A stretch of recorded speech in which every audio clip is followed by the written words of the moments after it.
back. There are plenty of people in Washington and around the country who are trying to game out what a potential second Trump administration would look like.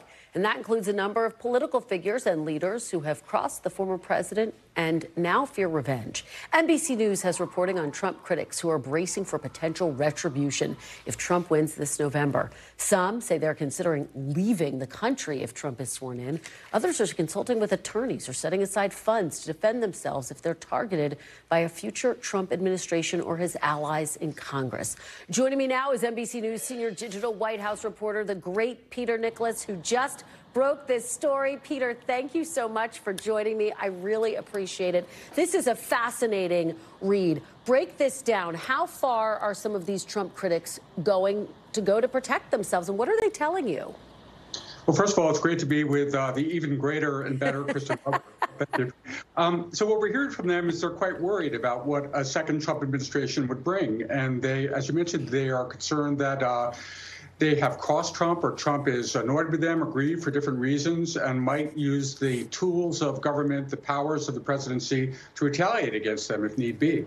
So they are thinking through ways to protect their interests, their assets. Some cases, they don't want to stick around, and they're planning to leave the country. The only concern they have is whether Trump appointees at the State Department might invalidate their passports. We've heard that point of view expressed, which would leave them stateless.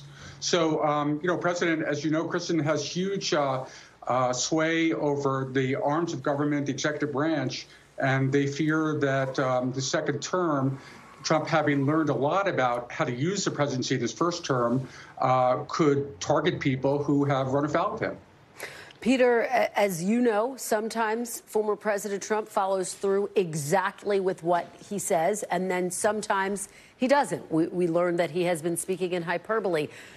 What did these sources, the folks you interviewed, say about that? I mean, is there any sense of, look, yes, he's using terms like "I will be your retribution."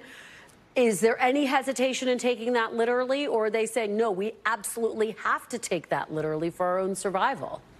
I think it's more the latter, in the sense that you never really know with Trump. I mean, sometimes he does backtrack. I mean, as far as retribution goes, he's also said that he won't have time for retribution. But people don't necessarily want to take that chance. They don't want to gamble with their own lives. So you have that issue, and it remains to be seen. I think one lesson that's learned from the first Trump term, there are a lot of people who come away saying you need to take him both seriously and literally. And if you don't, you do that at your own peril. So these are some of the stakes in this election for a number of people who know Trump well, worked with him in the White House, did their jobs as they saw fit, or spoke the truth as they saw it, and wound up running afoul of him.